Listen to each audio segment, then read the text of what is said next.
Hello, my friends, and welcome to Night Whisper. This is a quiet place where we drift together into an unanswered sky slowly, calmly, and without fear. Here, we don't rush toward conclusions. We listen, we observe, and we let the mystery breathe. If these stories bring you a sense of calm or keep you company through the night, you're always welcome to stay with us. Subscribing gently helps this space grow, and it allows more quiet minds to find their way here. You can also leave us off like if the story helps you relax, unwind, or feel less alone beneath the night sky. And if any thoughts rise as you listen, you are welcome to share them in the comments below. What if the most unsettling encounters never crossed the sky at all, but lived quietly inside the mind?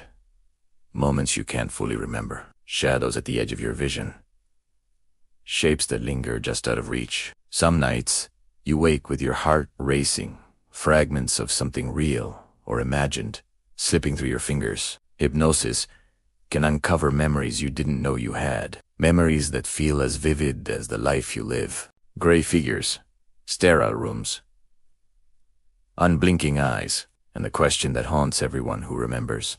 Did this really happen, or did your mind construct the story itself? Tonight, we explore what it means to remember, to believe, and to face the mysteries that live in the quiet spaces of the mind. Chapter 1. The Night That Doesn't Stay Still. There is a moment just before sleep fully arrives, when everything feels softer than it should. The edges of the room blur slightly. The quiet deepens. Even time itself seems too slow, as though the night is stretching gently around you, asking nothing, only waiting. You lie there, aware of your breathing, aware of the faint stillness pressing against the walls. Everything is normal, and yet, not entirely. It's not something you can point to, not a sound, not a movement, not even a thought, just a subtle shift in the feeling of the space around you, like a sentence that almost makes sense, but leaves something unsaid.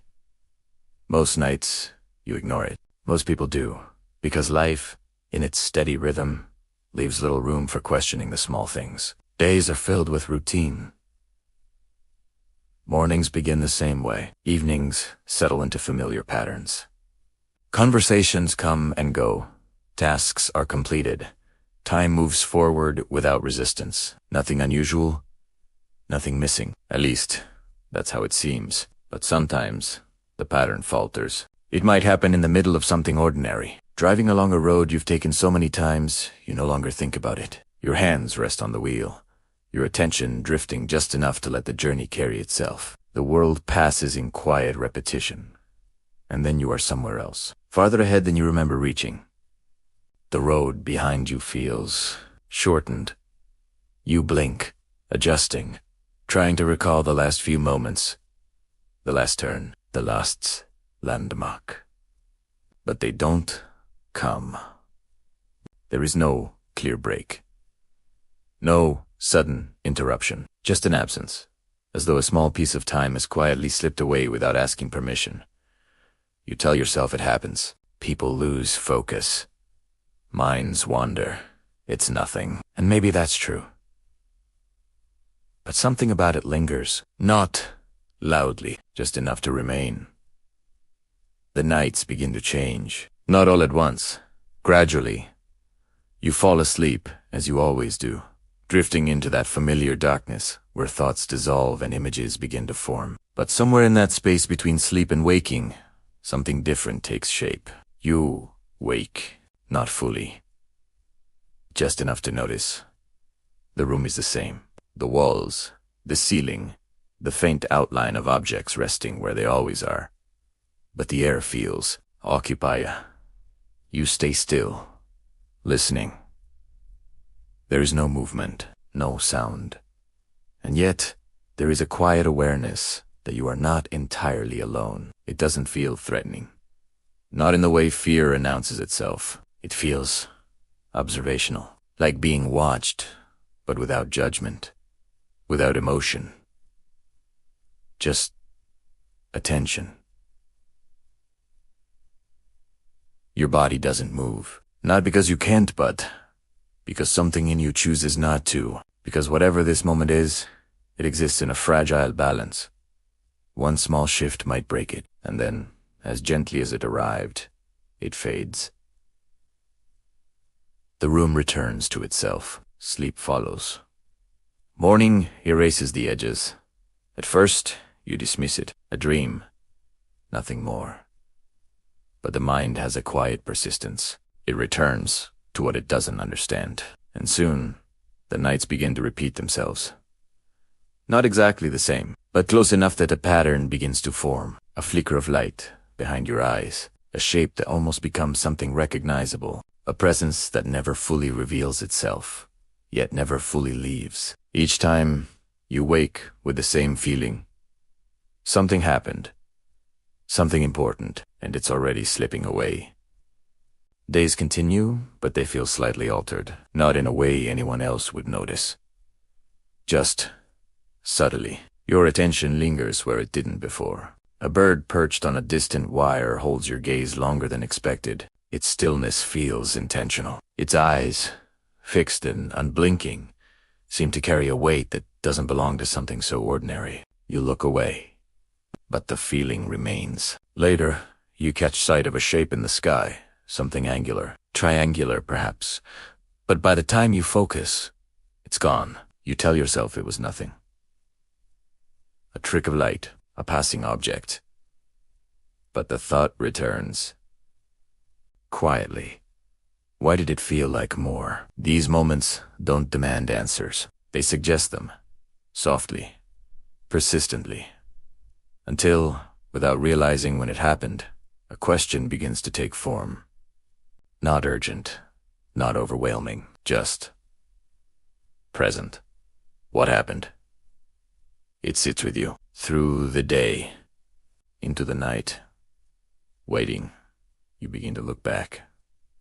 Carefully. Revisiting moments that once felt too small to matter. That drive. That night. That strange stillness in the room. You turn them over in your mind, expecting them to remain unchanged. But they don't. They feel closer now. More immediate. As if your attention is giving them shape. And the more you focus, the more they seem to gather. Something. Not clarity, but presence. Eventually, you decide to speak about it. Not because you believe anything extraordinary has happened, but because something doesn't feel complete. The room you enter is quiet, deliberately so. Soft light fills the space. The air feels still, but not empty. There's a sense of calm here, as though the world outside has been gently set aside. You sit. You explain. Not everything. Just enough. The missing time. The dreams. The feeling that something is just beyond reach. The person across from you listens without interruption. No surprise. No skepticism. Just attention. When you finish, there is a pause. Then, softly, sometimes the mind holds on to things in ways we don't immediately understand. You nod. That feels true. Would you like to explore it? The question is simple. You consider it for a moment. Then you agree. The process begins without urgency. You settle back. Your breathing slows. The edges of the room soften, just as they do before sleep, but this time, you remain aware. Close your eyes. The voice says gently, "You do." Don't search for anything. Just notice what comes. At first, there is only darkness, quiet, stillness. Then, slowly, something shifts. A point of light appears. Distant, faint. You focus on it without trying. It grows, not quickly, but steadily. And that's it. Though a something begins to form around it. A space. A room. Unfamiliar. The air feels different here. Still but not empty. Occupied. You sense movement. Shapes begin to emerge. Tall. Slender. Not fully defined, yet unmistakably present. Something inside you reacts. Not fear. Not panic. Recognition. As though some part of you has been here before. You try to move. Your body doesn't respond. Not completely. Your awareness remains sharp, almost unnaturally so. The light above you intensifies. Bright, cold. It removes all shadow, leaving everything exposed. There is movement around you. Measured, precise, intentional. No voices, no sound. And yet, the moment feels structured, deliberate. You don't understand it, but you feel it unfolding, and then it begins to slip. The edges blur. The light softens, the shapes fade. As though something is gently pulling you away, the room dissolves. The presence recedes, and once again, you are suspended in quiet darkness. Take your time, the voice says softly. You breathe, trying to hold on to what you just experienced, but it feels fragile, like something that cannot fully exist outside of that space. When you open your eyes, the room returns. Familiar, grounded, unchanged. But you are not exactly the same, because now there is more than just a feeling.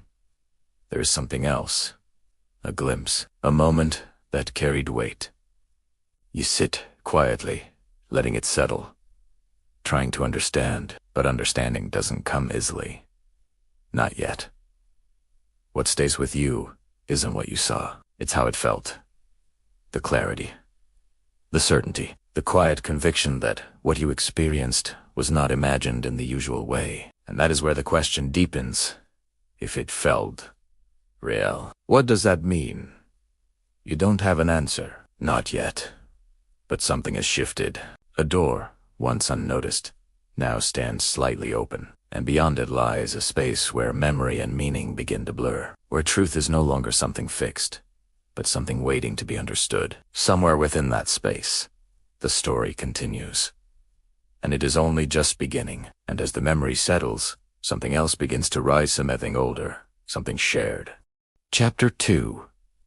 The pattern that finds you. There is a quiet shift that happens once a question has been asked often enough. At first, it sits lightly in the mind, something you return to only when there is space for it. But over time, it begins to settle deeper, threading itself into ordinary moments, waiting for recognition. You begin to notice things you didn't notice before. Not because they weren't there, but because now you are looking. It starts with patterns. Small ones, almost too subtle to take seriously. You find yourself waking at nearly the same time each night. Not exactly never precise enough to feel mechanical, but close enough that it begins to feel intentional. You don't set an alarm. Nothing wakes you, and yet your eyes open, gently, as if guided. The room is still, the same quiet, the same shadows resting where they always do. But now, instead of dismissing the moment, you stay with it. You listen. You observe. You wait. And sometimes, you feel it again. That presence, not stronger than before, not clearer. Just familiar. During the day, the world continues as expected. But your attention has changed. You notice how often your thoughts return to the same images. Light, stillness, shapes that never fully form. And something else begins to emerge, a sense that these are not separate moments, but connected ones, like fragments of something larger, scattered just enough to remain hidden. You begin to test it, not consciously, not like an experiment, just small acts of awareness. You pause longer when something feels unusual. You try to hold on to details that would normally slip away, and in doing so, you begin to see how easily things fade. Moments that felt vivid only minutes ago begin to lose their edges. Memories soften, not dramatically, but enough that certainty becomes difficult to hold. It's not that they disappear, it's that they change, quietly, subtly, until what remains is not exactly what was. This realization doesn't disturb you, not hot first. It simply adds another layer to the question. If memory shifts, then what exactly are you trying to remember? The sessions continue. Each time, the process feels a little easier. The transition inward becomes smoother, more familiar. You no longer wonder what will happen. You simply allow it. Close your eyes, the voice says. And you do. Breathing slows, thoughts drift. And once again, that point of light begins to form. This time, it comes faster, as though it has been waiting. The space around it builds more quickly, less uncertain, more defined. The room returns, not entirely the same, but close enough that recognition settles in almost immediately. You are here again. The awareness is sharper now. You notice more. The way the light doesn't flicker, the way the air feels still, yet somehow active, and the shapes there clearer, still not fully detailed, but no longer distant. They are near. There is a moment where something shifts inside you. Not fear, not resistance. Something quieter. Acceptance, perhaps. As though part of you understands that this is something you are meant to see. You try to focus on them, to understand what you relook in. But each time you reach for clarity, it slips slightly out of focus. Like trying to remember a face you almost recognize, and yet the impression remains strong. Tall. Slender. Watching. Again, you are aware of your body, or rather, aware of its stillness. You do not feel restrained, but you do not move. The distinction matters, though you're not sure why, because the stillness doesn't feel forced. It feels accepted. There is movement around you. Purposeful. Measured. Not random, as though something is being done. Not to you, but with you. The thought arises without explanation, and you don't question it. Time behaves differently here. You can feel it, not passing in the way it does outside, not marked by seconds or minutes, just unfolding. One moment leading into the next without clear separation, and then, just as before, it begins to fade. But this time you notice it happening. The edges soften, the light dims. The presence withdraws, not suddenly, gently. As if it knows you are watching. When you return, the room feels heavier, not physically, but in awareness. You sit there for a moment longer than before, letting everything settle, trying not to lose what you've just experienced. What do you remember? The voice asks, softly. You hesitate, not because you don't know, but because the act of putting it into words feels fragile, like speaking it might change it. Still, you try. You describe what you can. The light, the room, the shapes, and as you speak, something interesting happens. The memory begins to organize itself. Details that felt loose start to connect. The act of describing it gives it structure, form, meaning. And that's when you notice something else. The more you talk about it, the clearer it becomes. Not just in the moment, but afterward. As if the memory is strengthening, becoming more solid. You leave the session with more than you had before. Not answers, but continuity. A sense that this is not a single moment, but part of something ongoing. Days pass, and the world outside continues unchanged. But inside, something is different. The question is no longer uncertain. It has direction now, a shape, a quiet pull towards something you can't yet define. You begin to wonder about others, not in a dramatic way, just a passing thought at first. If this is happening to you, has it happened to someone else? The idea lingers, and eventually, curiosity leads you to look carefully, without expectation. And what you find is not what you expected. Because the patterns are not yours alone. Stories appear, not identical, but familiar. Fragments that echo your own. Descriptions that feel strangely aligned. The same light, the same stillness, the same sense of presence. Different voices, different lives. And yet, something connects them. You read slowly, taking it in, not rushing to believe, not rushing to dismiss, just observing. And the more you read, the more the question shifts again. Not just, what happened to me, but, why does this feel shared? You return to your own memories with this in mind, looking not just for what happened, but for how it happened. The way the images form, the way they change when you focus on them, the way they become clearer when you describe them. And slowly, another realization begins to take shape. Not fully formed, not yet certain, but present. That what you are experiencing is not just about events. It is also about the way those events are remembered. This thought doesn't remove the mystery. It deepens it. Because now, there are two layers. What happened, and what your mind is doing with what happened. The sessions continue. The memories return, each time a little clearer, each time a little more connected, but also a little more shaped, and somewhere, quietly, without announcement, a new question begins to form, not replacing the old one, but standing beside it. If these memories are becoming clearer, are you uncovering them? Or are you building them?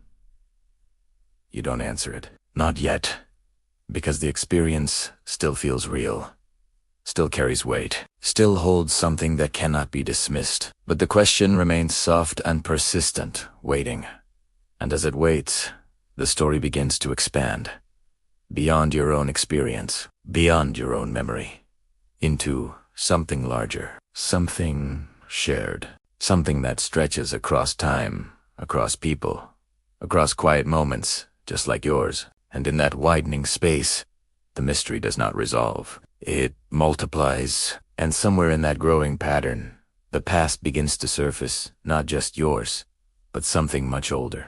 Chapter 3. The memory that feels like truth. There is a point, quiet and almost unnoticeable, where something changes, not in what you see, not even in what you remember, but in how certain it begins to feel. At first, everything existed in fragments, moments without order, impressions without structure, a collection of feelings that never fully settled into meaning. But now, something is different. The pieces are beginning to connect. Not perfectly, not completely, but enough that they no longer feel separate. They feel like parts of the same story. You notice it in the way the memories return. They no longer arrive as scattered flashes. They come with direction, a beginning, a middle, something that almost resembles an ending. And with that structure comes something else. Confidence. Not forced, not declared, just present. As though your mind has decided that this is no longer something uncertain. This is something that happened. You don't say it out loud. Not yet. But you feel it. In the quiet spaces between thoughts, in the way your attention returns to these moments, not with confusion, but with recognition. The sessions continue, each one adding something, not always new details. Sometimes, just clarity, a sharpening of what was already there. The light becomes more defined, the room more stable, the presence more familiar. This time, when you close your eyes, there is no hesitation. The transition is immediate. The space forms around you as if it has always been there, waiting. You don't question it. You don't resist it. You enter it. The light above you is no longer overwhelming. It is simply part of the environment. Constant, unchanging. The room feels structured now, not abstract, not imagined, but consistent. And the figures there are still difficult to describe, not because they are unclear, but because they do not seem to belong to anything you already understand. Their shape is defined, yet unfamiliar. Their presence is calm, yet deeply focused. And their attention, it is directed toward you. There is no fear. That is what stands out most. Not because the situation is comfortable, but because it feels expected, as though this moment has occurred before. Many times, you are aware of your body again, still unmoving, still distant. But now, instead of questioning it, you accept it, because it feels like part of the process. There is movement around you. Precise, deliberate, purposeful. You sense that something is being done, not randomly, not experimentally, but with intention. And once again, there are no words, no spoken communication. And yet, something is understood. Not in language, but in feeling, in knowing. The moment stretches. Not long, not short. Just complete, and then, slowly, it begins to fade, as it always does. But this time, something remains, not just the memory, the certainty. When you return, the room feels different, not because it has changed, but because you have. You sit quietly, longer than before, letting everything settle into place. And as you do, you begin to notice something else, something subtle, but important. The memory feels stable, not fragile like before, not something that might disappear if you don't hold on to it. It feels anchored, as though it has found its place within you. You describe it, as you always do, carefully, trying to remain accurate, trying not to add anything that isn't there. But as you speak, something happens. The details begin to expand. Not wildly, not unrealistically. Just naturally, small connections form. Gaps begin to fill. The story becomes smoother, more complete. And it feels right. That's what makes it difficult to question, because nothing about it feels forced. Nothing feels imagined. It feels remembered. Days pass, and the certainty stays with you. It doesn't fade. It doesn't weaken. If anything, it becomes easier to access, easier to recall. You begin to revisit it on your own, without guidance, without the quiet voice leading you back. And each time the same structure appears, the same sequence, the same feeling. This consistency reassures you. Because consistency feels like truth, but somewhere, quietly, another thought begins to form. Not loud enough to interrupt, not strong enough to challenge. Just present. What if consistency can be created? You don't push the thought away, but you don't follow it either. Not yet. Instead, you focus on what you know, what you feel, what you remember. And yet, as the days continue, you begin to notice something else. The way your memory behaves. You recall a moment from earlier in your life. Something simple. A room. A conversation. A detail that once felt insignificant. And as you revisit it, you realize it's not exactly the same as it used to be. Not dramatically different, just adjusted. A detail feels clearer than it should. A sequence feels smoother than you remember. You pause. Consider it. Then try something. You introduce a small change, a detail that wasn't there before. Nothing major, just something subtle. You hold it in your mind, return to the memory, and for a moment, it fits. Not perfectly, but easily. You let the thought go, but the realization remains.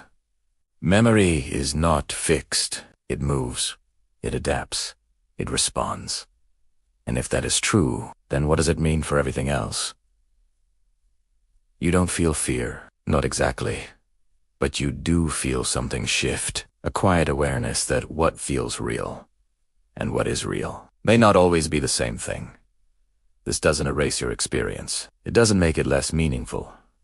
If anything, it makes it more complex, because now you are not only experiencing something unusual, you are observing how that experience takes shape within your mind. The sessions continue, but now you listen differently. You notice the questions, the way they are asked, the way they guide your attention. What do you see? You focus. The image forms. Is there someone there? You look, and something appears. Closer now. and it becomes clearer. Each step feels natural. But now, you see the pattern. The mind responds. It fills. It completes. Not with lies, but with possibilities that feel like truth. This realization does not break the experience. It sits beside it. Quietly. 2 layers: what you feel, and how that feeling becomes memory. You begin to wonder, not just about yourself, but about others. If someone else had the same experience, would their memory form the same way? Would it take on similar shapes, similar meanings? The thought lingers, and slowly, something begins to emerge. Not an answer, but a direction. Because if this is not only about what happened, but about how it is remembered, then the story is larger than you, much larger. And somewhere within that realization, the boundaries begin to shift between experience and interpretation, between memory and meaning. The question is no longer simple. It is no longer just, what happened to me? It has become something deeper, something quieter, something far more difficult to answer. If a memory feels completely real, how can you ever be certain where it came from? And as that question settles in, the story begins to move beyond the individual, beyond the personal, into something shared, something repeated, something that stretches across different lives, yet feels strangely familiar. And as that pattern begins to take shape, you start to realize this was never just your story. Chapter 4. The stories that mirror yours. There is a certain kind of realization that doesn't arrive all at once. It unfolds slowly, almost carefully, as if it understands that too much clarity, too quickly, might be difficult to accept. At first, it begins as a simple curiosity. If something like this is happening to you, could it have happened to someone else? Not in the exact same way, not with the same details, but in a way that feels familiar. You don't search with urgency. There is no sudden need to prove anything, just a quiet interest, a willingness to look. And when you do, the first thing you notice is how ordinary the stories begin. They don't start with certainty. They don't begin with declarations. They begin the same way yours did, with small disturbances, unexplained feelings, moments that don't quite fit. Someone describes driving at night and arriving home with time unaccounted for. Another recalls waking suddenly with the sense that something had just left the room. Someone else speaks of recurring dreams that feel less like imagination and more like memory. You read slowly, not looking for confirmation, just observing. And yet, something begins to stand out. The similarities are not exact, but they are close enough to feel connected. A light that doesn't behave like light. A room that doesn't feel like any place they've known. A presence that is calm, controlled, focused. You pause. Let the words settle, because they echo something inside you. Not perfectly, but enough. At first, you tell yourself this is natural. People share experiences all the time. Certain patterns are common. Certain fears, certain dreams they overlap. It doesn't mean anything. And yet, the alignment feels deeper than that. You continue reading. More accounts, different voices, different places, different lives. And still, the same elements return. Not identical, but unmistakably related. A figure with an indistinct face, yet an unmistakable presence. A sense of being unable to move without feeling restrained. An awareness that something is happening, even if it cannot be fully understood. You notice something else. The way these stories are told, they're not uncertain. Not in the way guesses are.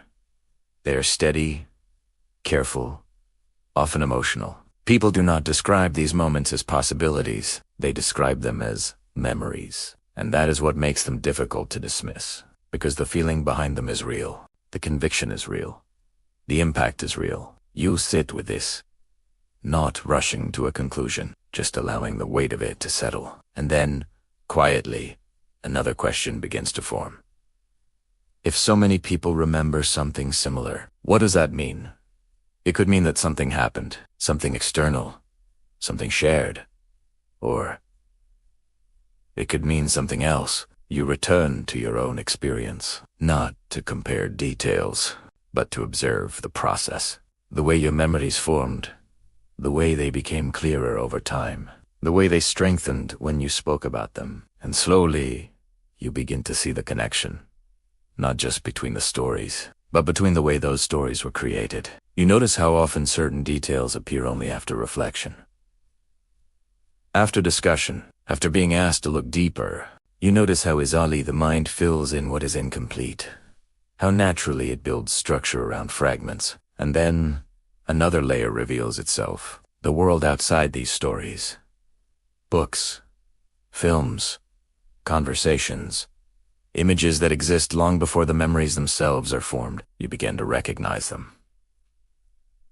The shape of the figures, the nature of the environment, the quiet, clinical feeling of the encounter. They are not unfamiliar, not entirely new. They exist already in subtle ways, in shared imagination and cultural memory. This realization doesn't erase the experiences, it reframes them. Because now, there are more possibilities. Not just that something happened, but that something was interpreted, shaped, given form by what already existed in the mind. You think back to your own moments, the shapes you couldn't fully see, the presence you couldn't fully describe, and how, over time, they became clearer, more defined, more understandable. You ask yourself, gently, did they always look that way? Or did your mind help them become that way? There is no immediate answer. Only awareness. The stories continue to unfold around you, each one adding something, each one reinforcing the sense that this is not isolated. Communities form. People gather not physically, perhaps, but through shared experience. They speak, they listen, they recognize themselves in one another. And in that recognition, something powerful happens. The stories grow stronger. Because when a memory is shared, it becomes more than personal. It becomes collective. And collective memories carry weight. They feel validated, confirmed. Even when their origin remains uncertain, you begin to understand how this happens, not as a deception, not as something intentional, but as a natural process. The mind seeks meaning.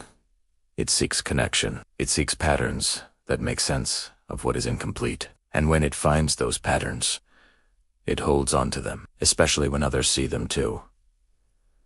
You don't feel misled. You don't feel convinced. You feel aware that something real is happening, but also aware that real does not always mean what it seems. The experience is real. The memory is real. The feeling is real. But the origin remains open. This realization doesn't close the story, it expands Italiano. Because now, it is not just about events. It is about perception, interpretation, influence. You begin to see how easily something can move from uncertain to accepted, from fragmented to complete, not through force, but through repetition, familiarity, recognition.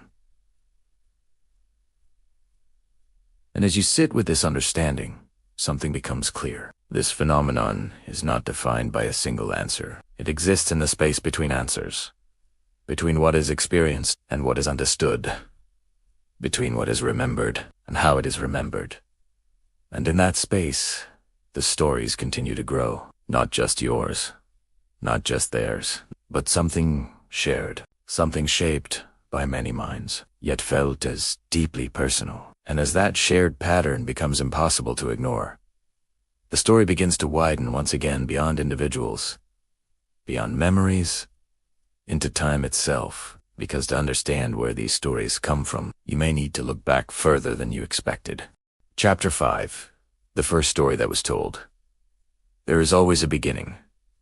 Not necessarily the first moment something happens, but the first moment it is noticed, spoken, and remembered in a way that others can hear. Before that, experiences exist quietly, unshared, unnamed, drifting at the edges of awareness, without ever becoming part of a larger story. But once a story is truly told, it changes everything. because now it can be heard. And once it is heard, it can be remembered by others.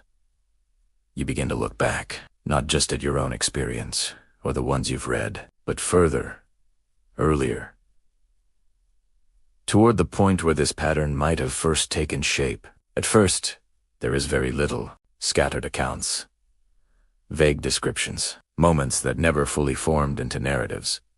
But then, something shifts. A story appears that is different, more complete, a more detailed. It begins, like many others, with something simple.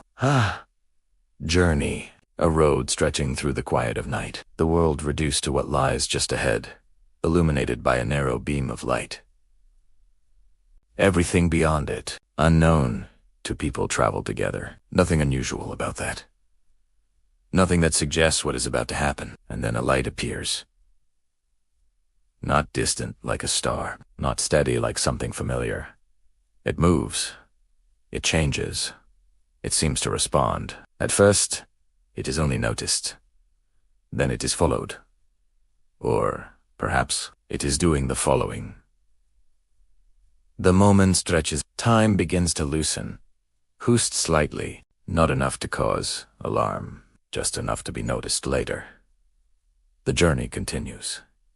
Or at least, it seems to. And then, it ends. They arrive. The night closes around them. Everything appears as it should be. But something doesn't feel right. The time doesn't match. The distance feels wrong. Moments seem to be missing. They try to recall what happened, to reconstruct the journey, but the memory refuses to cooperate. There are gaps, not large enough to explain, not small enough to ignore. They move forward, as people do, returning to routine, letting the moments settle into the background. But the mind does not always let things go. The nights begin to change, dreams appear, not random, not shifting, but repeating. The same environment, the same presence, the same sequence of events, returning again and again with quiet insistence. At first, they are dismissed. Dreams often are. But repetition changes things. What returns often enough begins to feel significant, meaningful. And so, eventually, the question forms. What happened that night? It is the same question you asked, the same one others have asked, and like you, they seek an answer. They sit in a room not unlike yours. Quiet, still, a place where attention turns inward. They are guided gently, asked to relax, to return. At first, there is uncertainty, fragments, impressions. But then, slowly, the story begins to take shape. A light, a presence, a space that is not part of the ordinary world. Figures, unfamiliar, observing, a sense of being taken. Somewhere, the details emerge carefully, not all at once, but piece by piece. Each time they return to the memory, it becomes clearer, more structured, more complete, until eventually it feels whole. A story is formed. And once it is spoken, it does something remarkable. It spreads, not rapidly, not forcefully, but steadily. It is shared, written, discussed. Others hear it, and when they do, something shifts, because now there is a framework, a way to understand experiences that once felt isolated. People who had only fragments begin to see connections. Moments they had dismissed begin to feel relevant. The story gives shape to what was once undefined, and that shape begins to repeat. You notice this as you look back, how the elements of that first widely told story appear again, and again, and again. The light, the missing time, the examination, the return. Not identical, but unmistakably similar. You sit with this realization, not rushing to interpret it, just observing. Because it suggests something important, that stories do not simply describe experiences. They influence them. They provide structure, expectation, possibility, and the mind, when searching for meaning, often reaches for what is already known. You think about your own experience again, how the images became clearer over time, how the structure formed gradually, and you begin to wonder, did your memory follow the same path? Not because it was false, not because it was imagined, but because it needed a shape. And once a shape exists, it is easy to use. This doesn't diminish the experience. It explains how it becomes understandable. The first story, then, is not just an account. It is a beginning, not necessarily of the events themselves, but of how those events are remembered. And that distinction matters. Because once a story enters the world, it does not remain unchanged. It is repeated, interpreted, expanded. Each telling adds something. Each listener carries it differently, and over time, it becomes something larger than its origin. A pattern, one that others can step into. Consciously or not, you begin to see how this connects to everything you've experienced so far. The similarities, the repetition, the shared details across different lives. Not as proof, not as coincidence, but as something in between. Reflection of how memory works, how meaning is created, how stories grow. And in that reflection, something else becomes clear. This phenomenon did not remain small. It did not stay confined to a few individuals, a few moments, a few quiet stories. It expanded. And as it did, it changed, becoming more visible, more discussed, more understood, and more misunderstood at the same time. You feel the shift approaching, the moment when something that once existed quietly begins to enter the wider world. And with that exposure comes something new. Attention. And attention changes everything, because once enough people begin to look at something, it no longer remains the same. And as more eyes turn toward these stories, the quiet pattern begins to grow louder until it can no longer remain hidden. Chapter 6. When the world began to notice, there is a moment in the life of every quiet mystery when it stops being quiet. Not because it changes, but because more people begin to see it. Until now, everything has felt contained, personal, individual. Even the shared stories carried a kind of distance, as though they existed in separate spaces, connected only by resemblance. But that begins to shift, slowly at first, then all at once. The stories move outward, beyond private conversations, beyond quiet rooms, into something larger. They are written down, printed, passed from one person to another. At first, they are read with curiosity, a sense of intrigue, something unusual, but distant. Then they are spoken aloud, discussed, questioned, and with each retelling, they become more familiar. The images begin to settle, not just in the minds of those who experience them, but in the minds of those who have only heard about them. This is where something subtle, but powerful, begins to happen.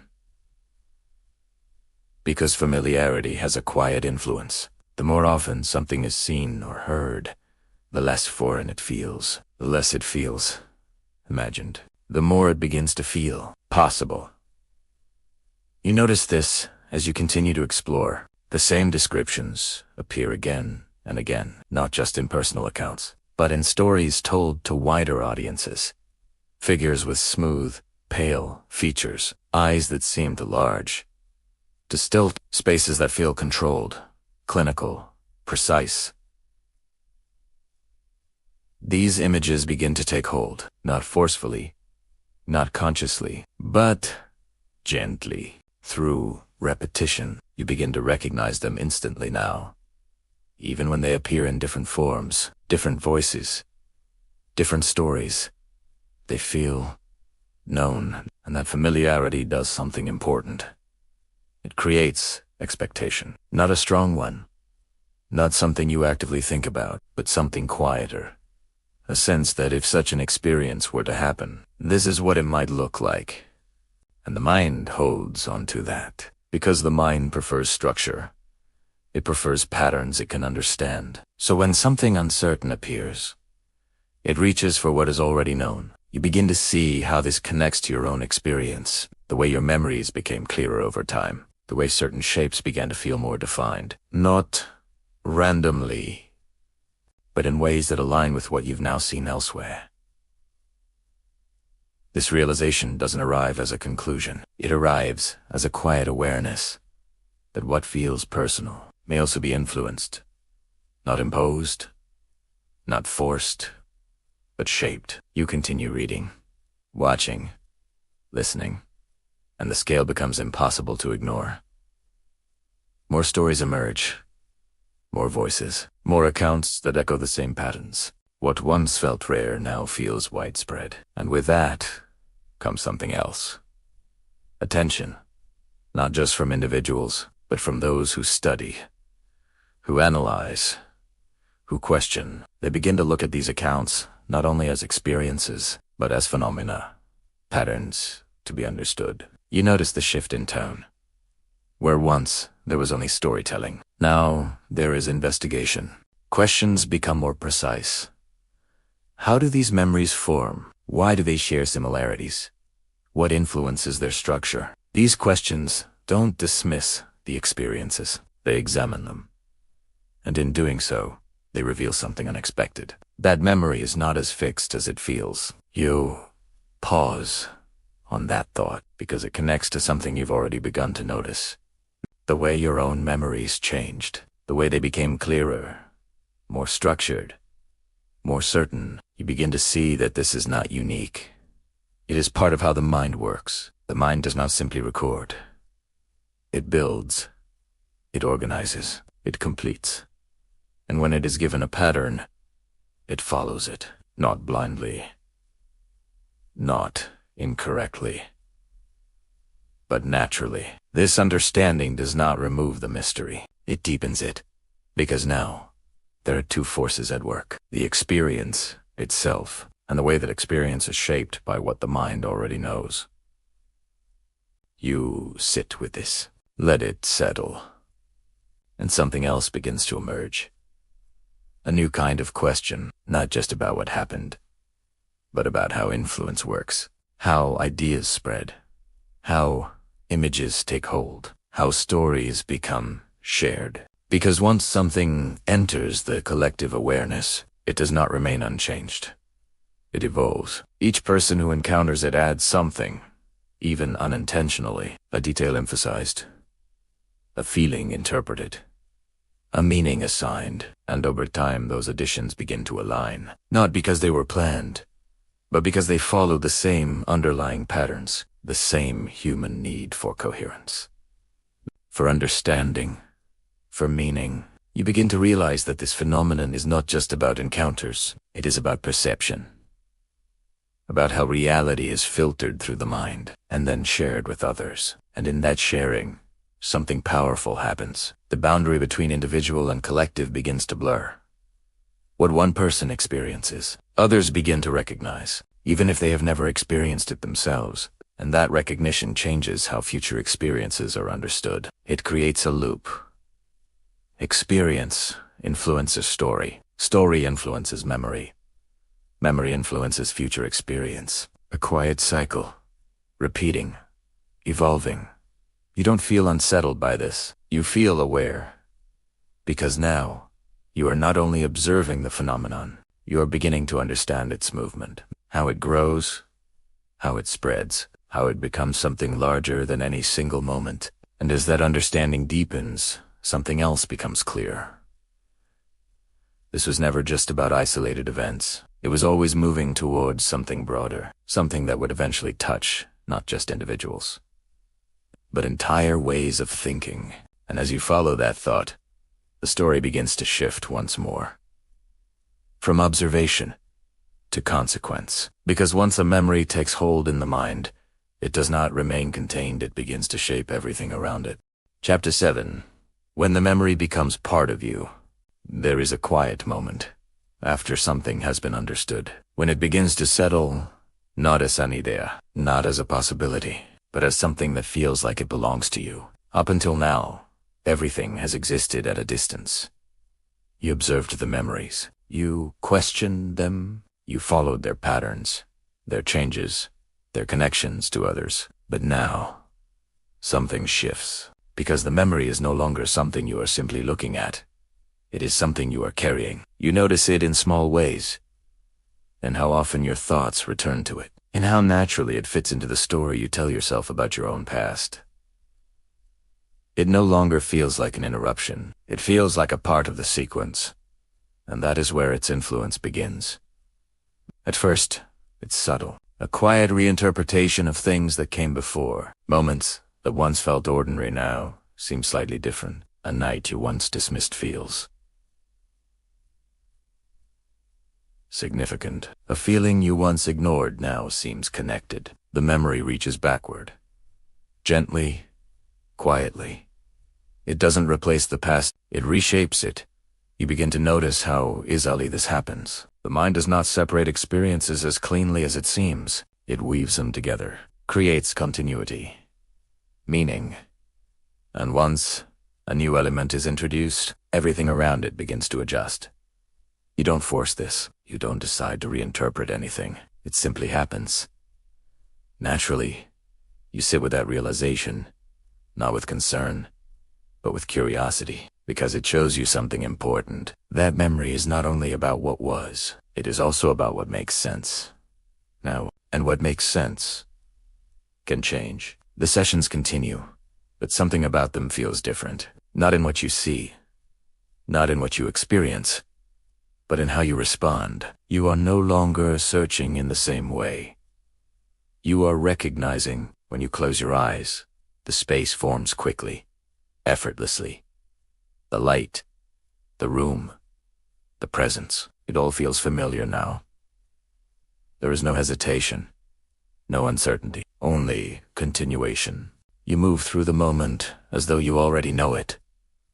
And perhaps, in some way, you do. Because memory, once formed, becomes a guide. It shows you where to look, what to expect, how to interpret what you find. And so the experience deepens.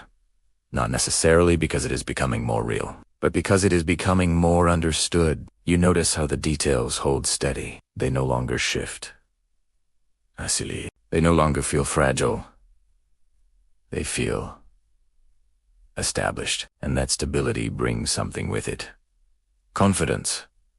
Not loud, not declared, but present. A quiet certainty that this is part of your experience. And with that certainty comes something else. Impact. You begin to feel it in your daily life. Not dramatically, but consistently. The way you think about yourself begins to shift. Not entirely, but slightly. But slightly. You are no longer just someone moving through ordinary moments. You are someone who has experienced something beyond them. That idea doesn't overwhelm you, it integrates. Becomes part of how you understand your place in the world. You notice how it influences your attention, how certain things now feel more meaningful, more connected. You pause more often, reflect more deeply. Not because you are trying to, but because the memory invites it. And then, there are others. You think about the stories you've read, the voices you've heard, and you begin to feel a connection. Not because your experiences are identical, but because they are similar enough to recognize. That recognition carries a quiet sense of belonging. You are not alone in this, and that matters, because shared experience strengthens belief, not artificially, but naturally. When others describe something that feels like your own memory, it reinforces the sense that what you experienced is real. Not imagined, not isolated, but part of something larger. And that feeling settles in, comforting in some ways, but also complex, because alongside it, another awareness remains.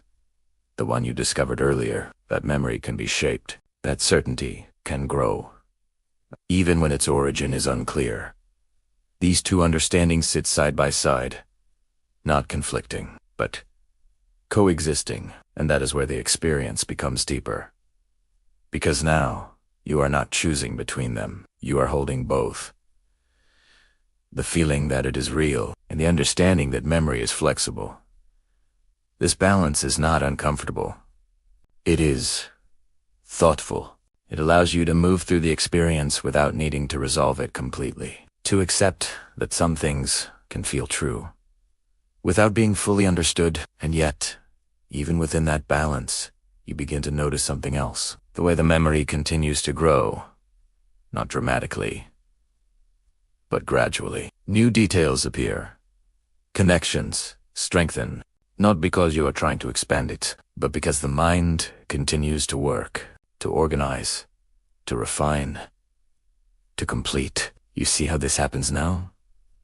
How repetition reinforces structure, how attention strengthens clarity, and how, over time, what was once uncertain becomes defined. This doesn't feel like something being created. It feels like something being revealed, and that distinction is important, because it is what allows the memory to feel authentic, to feel live. You understand now why others spoke with such certainty, why their experiences carried such weight. Because once a memory settles into this place, it no longer feels like something that needs to be questioned. It feels like something that simply is. And that is where its influence becomes strongest. Not in the moment it happens, but in the way it stays, in the way it becomes part of identity, part of understanding, part of reality itself. You sit with this, not trying to resolve it, just allowing it to be what it is. And in that stillness, something becomes clear. This phenomenon is not only about events, it is about impact, about how experience real or constructive shape the way we see ourselves and the world around us. And that impact does not remain contained. It moves outward, into thoughts, into beliefs, into the quiet ways. We interpret everything that follows, and as you begin to see that more clearly, the story shifts once again. From understanding the memory to understanding its consequences. Because once something becomes part of you, it doesn't just stay in the past, it begins to shape your future. Chapter 8. The truth that begins to unfold. There is a moment, somewhere between certainty and doubt, where something quieter begins to emerge. Not a contradiction, not a correction, but a deeper layer of understanding. Until now, you have been moving through the experience itself, feeling it, remembering it, watching how it grows, how it settles, how it becomes part of you. But now, something changes. You begin to step slightly outside of it, not leaving it behind, just observing it differently, as though you are no longer only inside the memory, but also aware of how it is being held. This shift is subtle, almost unnoticeable at first. You catch yourself in a quiet moment, recalling the experience again. The light, the room, the presence. And instead of simply feeling it, you notice how it appears, the way it forms, the way certain details arrive first, the way others follow. You see the structure, not clearly, not completely, but enough to recognize that there is a process. The memory does not arrive all at once. It builds, layer by layer. And once you notice that, it becomes difficult to unsee. You begin to pay attention, not just to what you remember, but to how you remember it. The difference is small, but important, because now, instead of asking, what happened, you begin to ask, how is this taking shape? And that question opens something new. You start to notice patterns, the way certain images feel stronger than others, the way some details seem to come more easily, the way repetition makes things clearer, more stable. You notice how the act of remembering is not passive. It is active. Each time you return to the memory, you are not simply retrieving it. You are engaging with it. And in that engagement, something happens. It becomes more defined. Not necessarily more accurate, but more complete. This realization doesn't feel unsettling. It feels revealing, because it shows you that memory is not just a window into the past. It is a process happening in the present, right now. And that means it can be influenced, not in an obvious way, but in quiet, subtle ways, through attention, through expectation, through what you already believe. You think back to the sessions, the questions, the guidance. What do you see? You looked and something appeared. Look closer, and it became clearer. At the time, it felt like discovery. Now, it also feels like something else, like participation, as though you were not only uncovering the memory, but helping to shape it. This doesn't make it false. It makes it dynamic, alive in a way, responsive. You sit with that idea, let it settle, and slowly something begins to take form. A quiet understanding that what you experienced may not exist in a single category.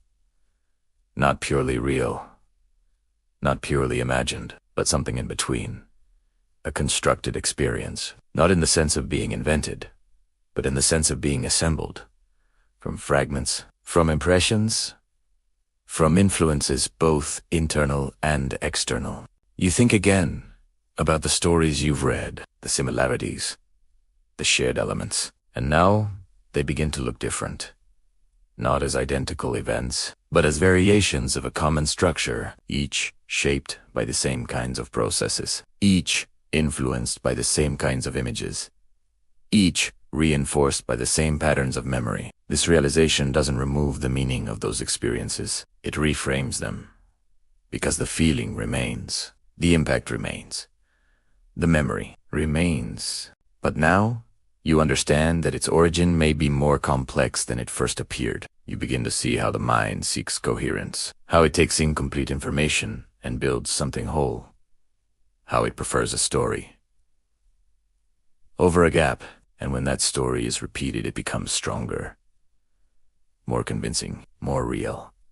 Not because it was always that way, but because it has been reinforced. You test this idea gently, not in a deliberate way, just by observing. You recall a part of your experience, hold it in your mind, then let it go. Later, you return to it, and you notice something. A small detail feels different, not wrong, just adjusted. You don't resist it, you simply notice, and in that moment, something becomes very clear. Memory is not fixed, it is fluid.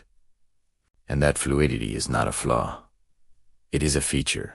It allows us to learn, to adapt, to make sense of the world. But it also means that what feels certain is not always exact. This realization doesn't take anything away from you. It gives you perspective, because now you are no longer fully inside the memory. You are also aware of the process that created it, and that awareness changes how you hold it, not with doubt, but with openness. A willingness to accept that multiple things can be true at once, that the experience can feel real while also being shaped, that the memory can be meaningful without being exact. This is where the deeper truth begins to emerge.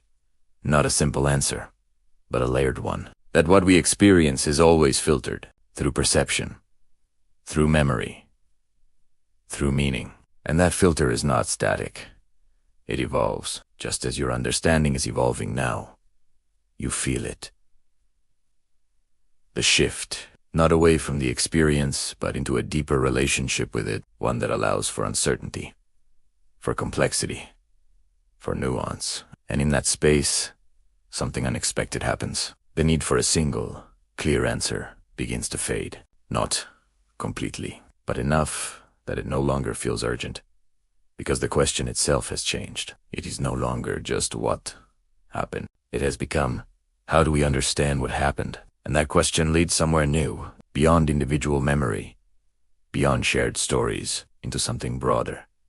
Something that touches not just these experiences, but all experiences. Because if memory can shift here, where else might it shift? And as that thought settles in, the story moves forward once again, from understanding memory to understanding its implications. Because once you begin to see how reality is shaped, you start to realize it has always been more fragile than it seemed. Chapter 9. The reality that feels certain. There is something deeply comforting about certainty. Not loud certainty. Not the kind that demands attention, but the quiet kind that settles into you without effort, that asks nothing, that simply feels.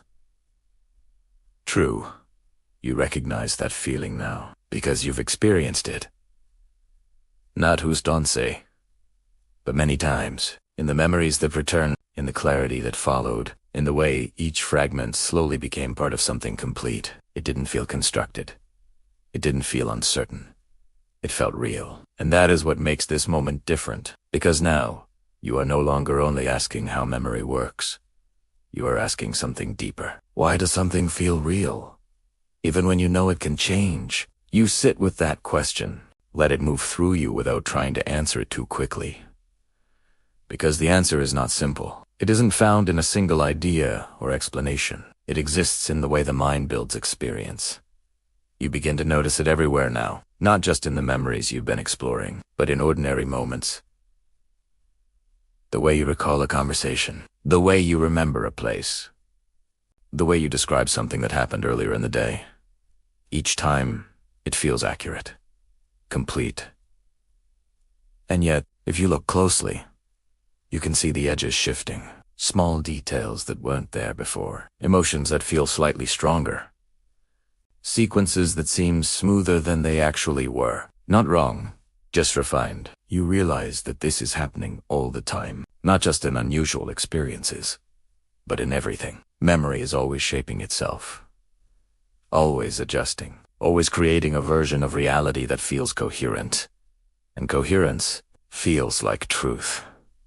That is what you are beginning to understand, not as a theory, but as something you can observe directly. The mind does not prioritize exactness. It prioritizes meaning. It takes what happened and organizes it in a way that makes sense, that feels complete. That can be understood, and once that structure is in place, it becomes very difficult to question, because questioning it would mean stepping outside of the very system that created it. You pause on that thought, because it explains something important.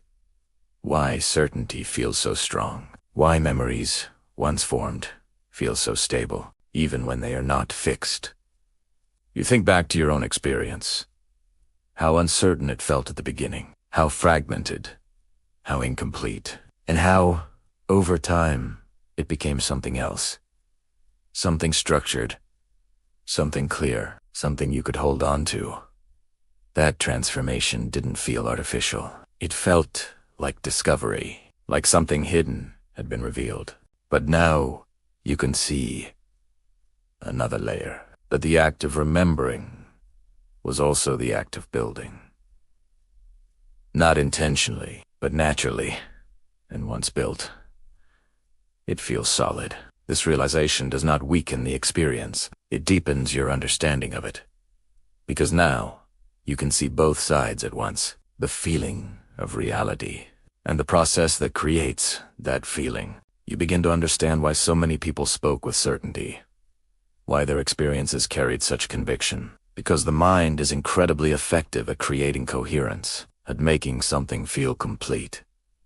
Even when it began as fragments, you think about the shared stories again, how similar they felt, how consistent. And now, they appear in a new light, not as identical events, but as similarly constructed realities. Each one shaped by the same processes, the same need for meaning, the same influence of repetition and familiarity. This does not make them less real. It makes them differently real. Real in experience, real in feeling, but not necessarily real in the way they first appear.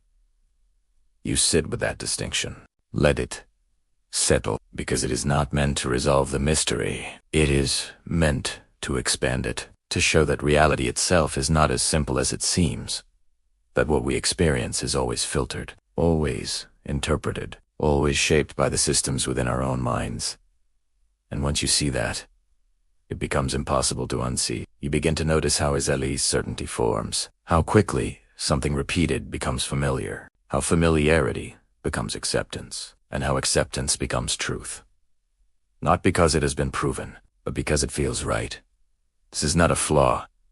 It is how we function, how we navigate the world. But it also means that the line between what is real and what feels real is not always clear. And that is where the deeper question begins to emerge, not about a single experience, but about reality itself. How much of what you believe to be true is shaped in the same way? How much of your understanding of the world has been built, reinforced, and accepted without ever being fully examined? These are not uncomfortable questions.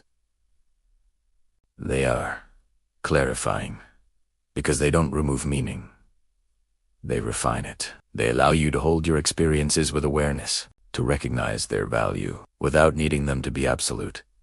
And in that awareness, something shifts. You no longer need certainty in the same way. You no longer need a single answer, because you understand that reality is not always singular. It is layered, composed of perception, memory, and meaning, and each layer influences the others. You feel this understanding settle into place, not as a conclusion, but as a foundation, something that will remain with you, even as the story continues, because the story is not finished.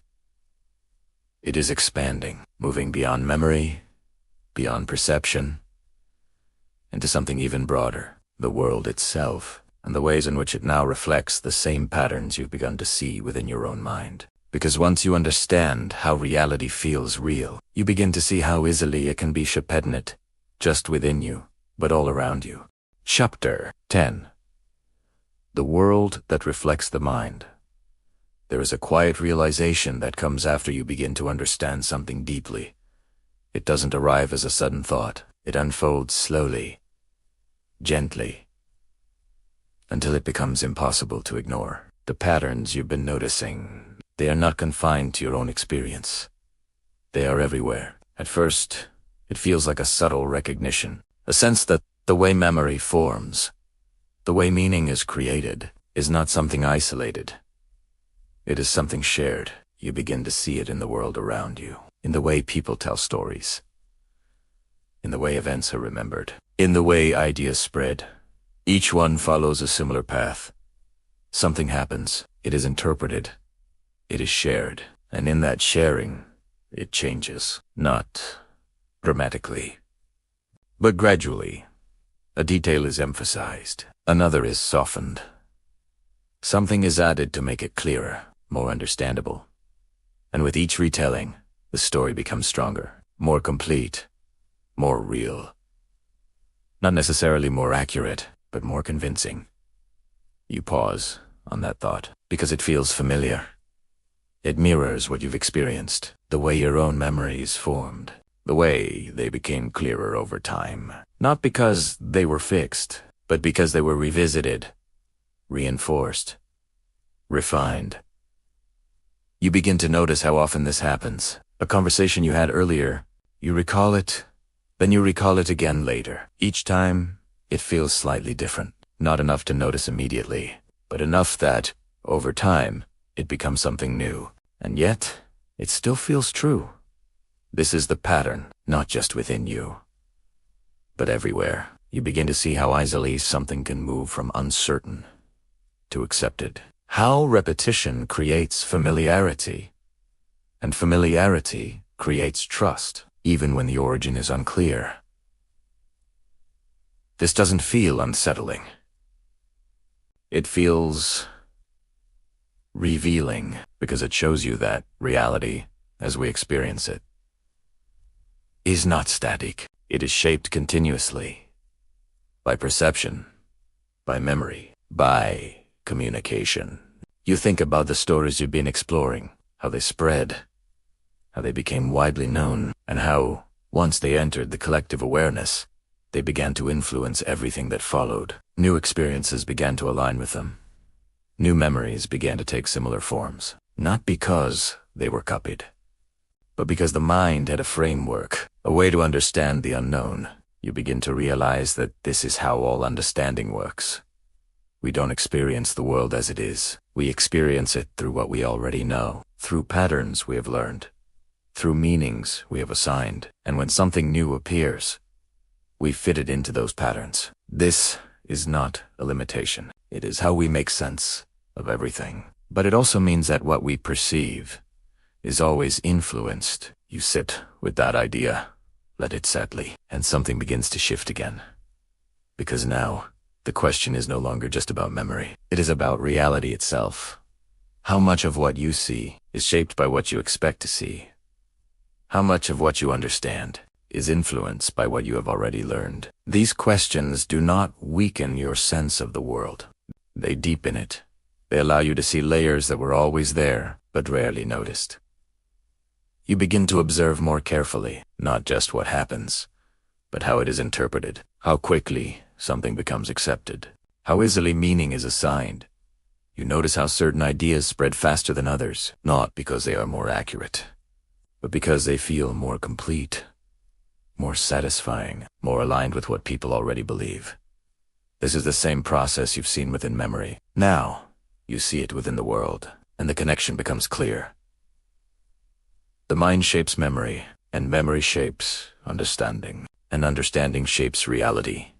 A continuous cycle, not fixed, but always evolving. You begin to understand why the phenomenon you've been exploring became so widespread, not just because of the experiences themselves, but because of how they were shared, how they were understood, how they fit into existing patterns of thought. This doesn't provide a simple answer. It provides a broader perspective, one that allows you to see both the experience and the system that supports it. You no longer feel the need to separate them completely, because you understand that they are connected, that what feels real is always influenced by how it is processed. And that influence does not make it meaningless. It makes it human. You feel a sense of clarity now, not absolute certainty, but something more balanced, an awareness that allows you to hold complexity without needing to resolve it. And in that awareness, something becomes clear. The phenomenon you've been exploring is not just about unusual experiences. It is about the nature of perception itself, about how we build our understanding of the world, and how that understanding can shift. Quietly, gradually, without us even noticing, you take a moment to reflect on everything you've seen, everything you've felt, and you realize that the story has moved far beyond its starting point. It is no longer just about a night, a memory, an experience. It is about something much larger, something that touches every part of how we think, how we remember, how we believe. And as that realization settles in, the story prepares to move once more. From understanding the world to understanding what all of this means, because once you see how reality is shaped, you begin to ask a different question, not what is real, but how do we live with what feels real? Chapter 11. Learning to live with uncertainty. There is a quiet shift that happens when you stop searching for a single answer. Not because the question disappears, but because something within you begins to understand that the answer may never arrive in the way you first expected. You have followed the memory. You have watched it form, grow, settle into something that feels real. You have seen how it connects to others, how patterns repeat, how stories expand. You have looked beyond the experience and into the mind itself. And now you find yourself in a different place. Not at the end, but somewhere quieter. The question still exists. What happened? But it no longer carries the same urgency, because now it is accompanied by something else, an understanding that what you experienced is real in one way and uncertain in another, and both of those things can exist at the same time.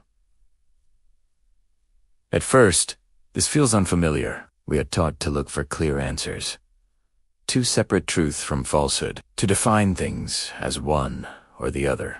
But this experience does not fit into those boundaries. It exists between them. And so, you begin to adapt, not by forcing a conclusion, but by allowing the uncertainty to remain. This is not as difficult as it sounds, because uncertainty, when approached gently, is not unsettling. It is open. It leaves space for possibility, for reflection, for growth. You begin to notice how this changes the way you think. You no longer feel the need to defend the experience or to dismiss it. You simply allow it to be what it is, a memory, an experience, a moment that carries meaning, even if its origin is not fully clear. And in that acceptance, something shifts. The experience becomes less about proving something and more about understanding yourself. You begin to ask different questions. Not, was it real? But, what did it mean to me? How did it change the way I see things? What did it reveal about how my mind works? These questions feel more grounded, more accessible, because they don't require certainty. They invite awareness. You reflect on how the experience has influenced you, the way it made you pause, the way it drew your attention inward, the way it led you to observe your own thoughts more carefully. These are real effects. Regardless of how the experience began, you begin to understand that meaning does not depend entirely on origin. Something can be meaningful, even if it is not fully understood. This realization brings a sense of calm, not because everything has been resolved, but because it no longer needs to be. You carry the memory differently now, not as something to be solved, but as something to be held. Gently, with awareness. You think about others again, those who shared similar experiences. And you begin to see them differently too, not as people who are right or wrong, but as people who have encountered something meaningful and interpreted it in the best way they could, just as you have.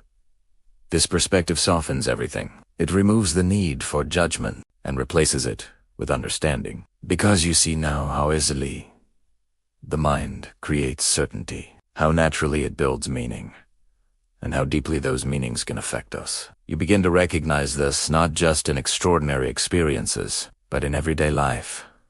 The beliefs you hold, the memories you trust, the stories you tell yourself about who you are, all of them shaped in similar ways, all of them influenced by perception, memory, and meaning. This awareness does not weaken those things. It strengthens your relationship with them, because now you are not simply accepting them.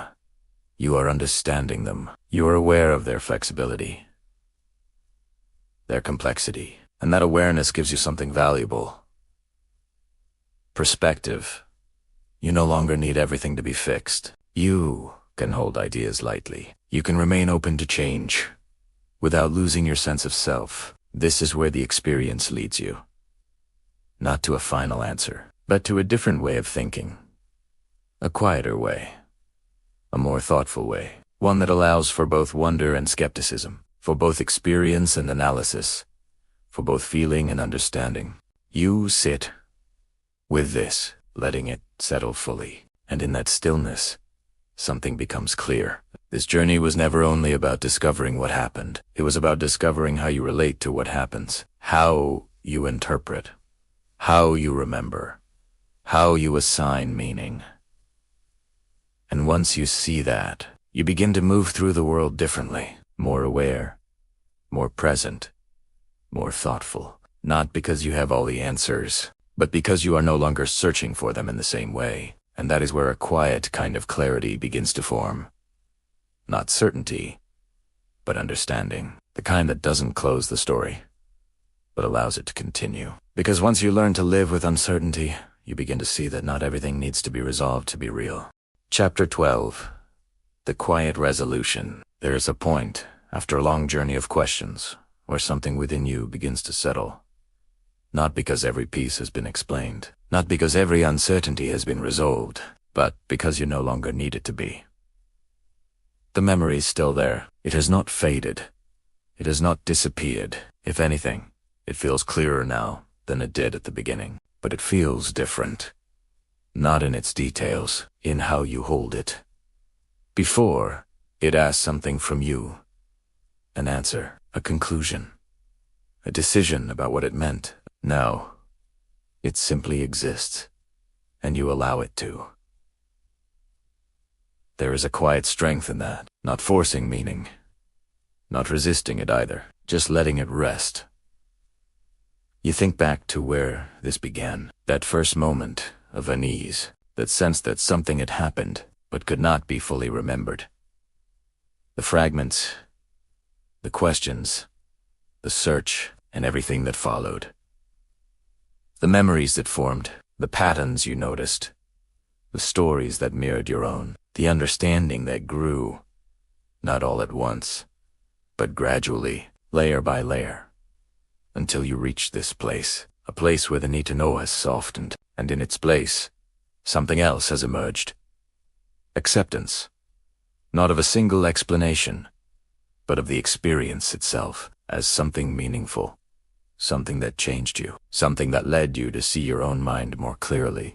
You realize now that the value of this journey was never only in discovering what happened. It was in discovering how you think, how you remember, how you create meaning. These are things you carry with you now, not just in relation to this experience, but in everything. You notice how it has changed the way you move through your thoughts, more aware, more observant, less certain, but more grounded. You no longer rush to conclusions. You allow space for things to be unclear.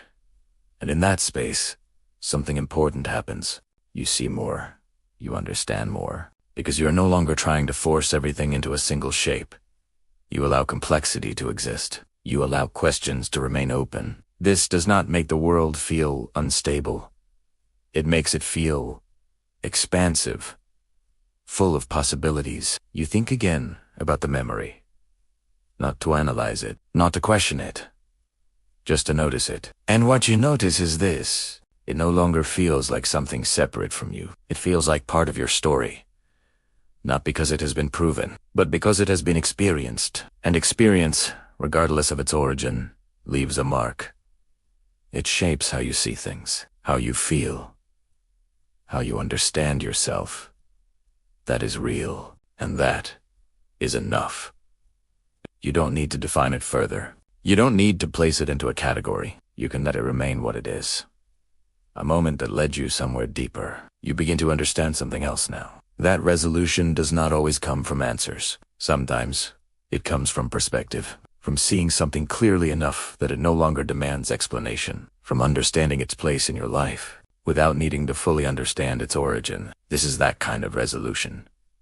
Quiet, unforced, complete in its own way. You feel it in the way your thoughts have slowed, in the way your attention rests more easily. In the absence of that earlier tension, the need to figure it out, that need has dissolved. Not suddenly, but gradually, replaced by something calmer, a steady awareness. You carry the memory with you now, but it does not weigh on you. It does not pull at you. It simply exists as part of the path you have walked, and that path has brought you here, to a place where the experience no longer feels like a question, but like a chapter. One that has already done its work. You take a quiet breath. And for the first time since this began, there is nothing you feel the need to ask. Only something you notice. A sense of stillness. A sense that everything is exactly where it needs to be. Not because it has been resolved completely, but because you have changed. Your understanding has deepened. Your perspective has widened. And that has changed the meaning of everything that came before. You realize now that this was never about finding a final answer. It was about reaching this point, where the question no longer holds power over you, where the memory no longer demands anything from you, where you can simply let it be. And as you sit in that stillness, something else becomes clear. There is only one step left. Not a continuation, but a closing. Not to end the story, but to understand what it has truly been about all along. Because sometimes, the final truth is not about what happened, but about what we learned from believing that it did. Chapter 13. The story you carry forward. There is a certain kind of ending that does not feel like an ending at all. It doesn't close anything. It doesn't draw a line between what was and what comes next. It simply becomes part of you. You are here now. Not where you began, not where you thought you might arrive. Somewhere quieter, more aware. The memory is still with you, but it no longer stands apart as something that needs to be understood. It has settled into the background of your thoughts. Not gone, not forgotten, just integrated. And in that integration, something subtle has changed. You notice the way you think more clearly, the way you pause before accepting something as certain, the way you allow space for questions, even when answers seem obvious. This is what remains, not the details of the experience, but the awareness it created. You begin to see how this awareness extends beyond that single moment, into everything, the way you remember your past, the way you interpret the present, the way you imagine what might come next. All of it shaped by the same processes you have come to understand. Memory, perception, meaning. They're always working, always shaping. And now, you are aware of them, not in a way that makes you doubt everything, but in a way that makes you observe more carefully. You trust your experiences, but you also understand their flexibility. You recognize how easily something can feel certain, and how that certainty can shift. This does not weaken your sense of reality. It strengthens it. Because now, your understanding is not built on assumption. It is built on awareness. You think back to the beginning. That first moment, the question that started everything. What happened to me? It feels different now. Not because you have answered it completely, but because it no longer needs to be answered in the same way. You could say many things. That something occurred, that something was remembered, that something was shaped. All of these may hold some truth, but none of them define the experience entirely. And that is what you have come to understand. That not everything needs to be reduced to a single explanation. Some things exist as layers. Experience, interpretation, memory, all woven together. You no longer feel the need to separate them completely. You allow them to coexist, and in doing so, you gain something more valuable than certainty. Clarity. A quiet, steady clarity that allows you to move forward without needing to resolve every question. You notice how this affects the way you see the world, the way you listen to others. When someone tells a story, you hear not only what they are saying, but how it might have been shaped. Not to doubt them, but to understand them more fully. You see the humanity in it, the way we all construct meaning, the way we all seek coherence, and that recognition creates something important. Connection. Because now, you understand that everyone carries stories like this, not necessarily the same in content, but similar in form. Memories that have been shaped. Moments that have been interpreted. Experiences that feel completely real. Even when their origins are complex, this realization does not distance you from others. It brings you closer, because you see how shared this process is, how natural it is, and how meaningful it can be. You sit with that for a moment. Let it settle fully. And as you do, something becomes clear. This story was never only about an unusual experience. It was about understanding something fundamental. How the mind works. How reality is experienced. How meaning is created. These are things that extend far beyond this single journey. They will remain with you in quiet ways. In the way you reflect, in the way you question, in the way you understand. And that is the true ending, not a conclusion, but a continuation, because the awareness you have gained does not end here. It becomes part of how you move through everything that follows. You take one last look at the memory, not to analyze it, not to question it, just to acknowledge it. It was a beginning, a doorway into something deeper. And now, you have walked through it. There's nothing left to resolve, nothing left to uncover. Only something to carry forward, a quieter mind, a more thoughtful awareness, and a simple understanding that reality is not only what happens, but how we come to remember it. And sometimes, that is where the real story lives. You let that thought rest, and gently, without effort, the story comes to a close. As the night settles around you, and the world grows quiet once more, take a moment to sit with what you've just experienced. Not as a question that needs answering, but as a feeling, gently unfolding in the background of your mind. Because some stories are not meant to be solved. They are meant to be felt, and slowly understood over time. So tonight, as you drift toward sleep, you might find yourself wondering how much of what we remember is truly fixed, and how much is quietly shaped, moment by moment. And if that thought lingers, just let it. There's no need to rush toward certainty. Stay curious, stay aware, and most importantly, stay open to the quiet mysteries within your own mind. If this story stayed with you, even in the smallest way, you already know what to do. Until next time, rest gently and let the night carry you somewhere deeper.